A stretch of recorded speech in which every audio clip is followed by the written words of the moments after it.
Good morning बच्चों। YouTube channel में आपका स्वागत है। और हम कल वीडियो क्लास में पढ़ रहे थे सर्वनाम। तो मैं आपको सर्वनाम की परिभाषा और सर्वनाम के प्रकार बता रही थी।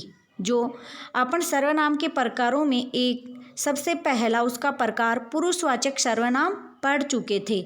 और आज हम पढ़ेंगे सर्वनाम के अन्य जो 5 प्रकार हैं। तो सबसे पहले मैं आपको सर्वनाम का जो दूसरा प्रकार है निश्चयवाचक सर्वनाम वो बता रही हूँ। तो चलिए बच्चों देखिए, निश्चयवाचक सर्वनाम।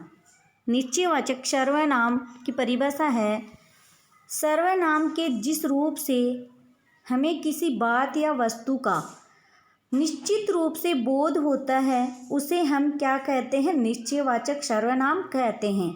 सर्वनाम के जिस रूप से हमें किसी बात या वस्तु का निश्चित रूप से बोध होता है उसे हम निश्चयवाचक सर्वनाम कहते हैं। अर्थात जो सर्वनाम शब्द किसी निश्चित व्यक्ति का, वस्तु का अथवा घटना की ओर संकेत करे कि यही निश्चित है। जैसे वो ही राम है, वह पेन है, वह जयपुर है। निश्चित चीज या निश्चित वस्तु या व्यक्ति या कोई घटना की ओर जो हमें संकेत करे उसे हम निश्चयवाचक सर्वनाम कहते हैं।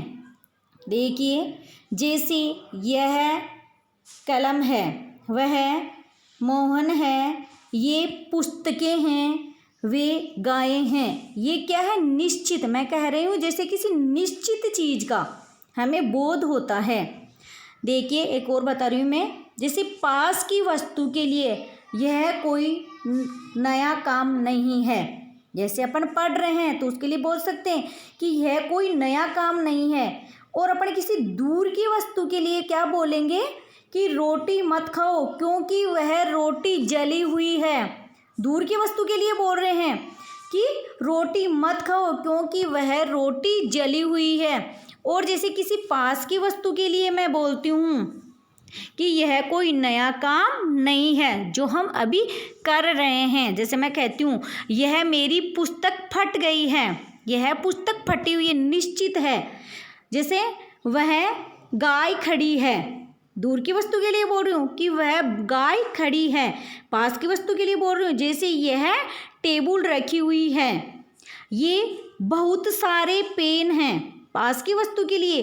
दूर की वस्तु के लिए मैं बोल रही हूँ जैसे वे हाथी जा रहे हैं, यानी वो दूर है तो उनके लिए मैं कह रही हूँ कि वे हाथी जा रहे हैं। तो बच्चों, जो हमें निश्चित किसी चीज़ का बोध कराते हैं वो होते हैं निश्चयवाचक सर्वनाम।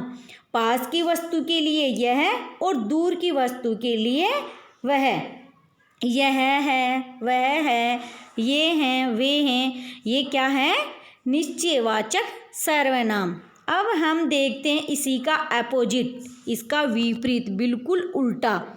तीसरा इसका सर्वनाम का प्रकार है अनिश्चयवाचक सर्वनाम। देखिए, अनिश्चयवाचक सर्वनाम की परिभाषा जिस सर्वनाम शब्द से किसी निश्चित व्यक्ति या वस्तु का बोध न हो उसे अनिश्चयवाचक सर्वनाम कहते हैं।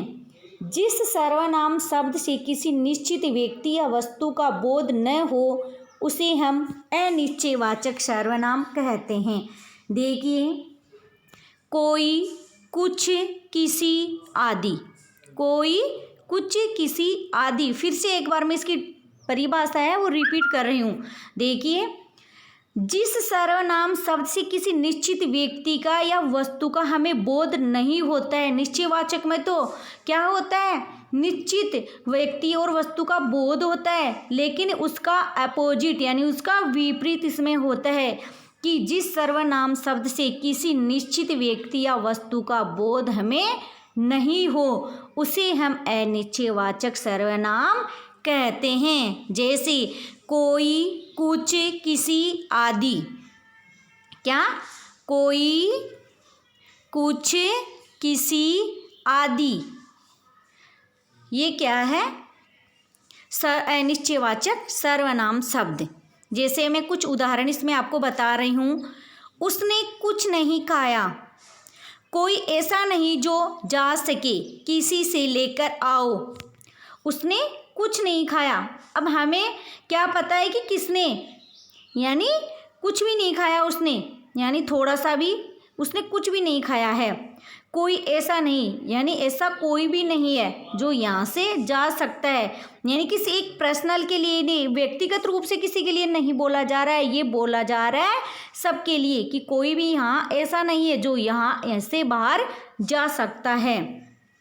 जैसे अपने घर में किसी से कोई चीज़ मंगाई जाती है तो कहते हैं कि तुम ये चीज़ कहीं से भी कैसे भी लेकर के आओ, यानी ये मुझे तो ये चीज़ चाहिए, मुझे तो पेंसिल चाहिए, तुम किसी से भी लेकर के आओ। यानी कुछ है, कोई है, किसी है। तो जैसे कोई जा रहा है, कुछ खाने के लिए दे दो, चाहे कुछ भी दे दो, ऐसा ही।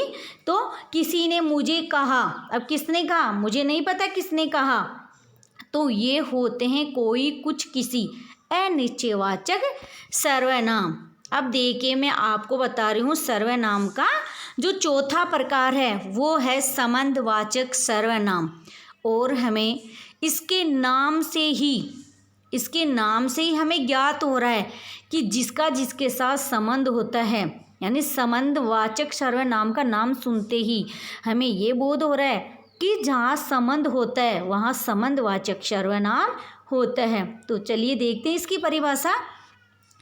जिन सर्वनाम शब्दों का दूसरे शब्दों से संबंध ज्ञात हो, जिन सर्वनाम शब्दों का दूसरे शब्दों से संबंध ज्ञात हो तथा जो शब्द दो वाक्यों को जोड़ते हैं, फिर से रिपीट कर रही हूँ, जो शब्द दो वाक्यों को जोड़ते हैं उन्हें हम संबंधवाचक सर्वनाम कहते हैं। यानी जिन सर्वनाम शब्दों का दूसरे शब्दों से एक तो संबंध ज्ञात होता है और एक जो शब्द दो वाक्यों को आपस में जोड़ते हैं उन्हें हम संबंधवाचक सर्वनाम कहते हैं।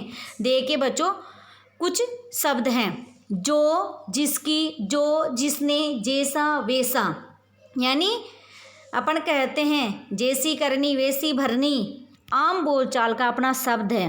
बोलते हैं जो जाएगा तो वो आएगा, जो जाएगा वो आएगा, जैसा करेगा वैसा भरेगा, अपना आम बोलचाल में ये शब्द काम में लेते हैं कि जो गया वो आएगा, जिसने, यानी जिसने पढ़ा वह पास हो जाएगा। तो देखिए जो, जिसकी, जो, जिसने, जैसा, वैसा, ये आदि शब्द संबंधवाचक सर्वनाम होते हैं। कुछ उदाहरण देखिए यहाँ पर। जैसा करेगा वैसा भरेगा, अपन कहते हैं कि जैसा करेगा वैसा भरेगा। जो जाएगा वो आएगा, यानी जो गया वो आएगा। जिसकी लाठी उसकी भैंस, जो पढ़ेगा सो पास होगा। क्लास में बारी बार से टीचर्स रिपीट करते हैं कि जो पढ़ेगा वो पास हो जाएगा, जो नहीं पढ़ेगा वो फेल हो जाएगा। तो अपन कहते हैं जिसकी लाठी उसकी भैंस, यानी शक्तिशाली की हमेशा जीत होती है। जो जाएगा वो ही तो आएगा, जो जैसा करेगा वो वैसा भरेगा। तो देखिए यहाँ पर जैसे जैसा, वैसा, जो, वो, जिसकी, उसकी, जो, सो, ये शब्द क्या है? संबंधवाचक शब्द, और ये हैं संबंधवाचक सर्वनाम। फिर देखते हैं अपने इसका सर्वनाम का पांचवा प्रकार। पांचवा प्रकार इसका होता है प्रश्नवाचक सर्वनाम। इसकी परिभाषा देखिए। जो सर्वनाम शब्द सवाल पूछने के लिए प्रयुक्त होते हैं, जो सर्वनाम शब्द सवाल पूछने के लिए प्रयुक्त होते हैं उन्हें हम प्रश्नवाचक सर्वनाम कहते हैं। जैसे कौन, क्या, किसने आदि। कौन, क्या, किसने आदि।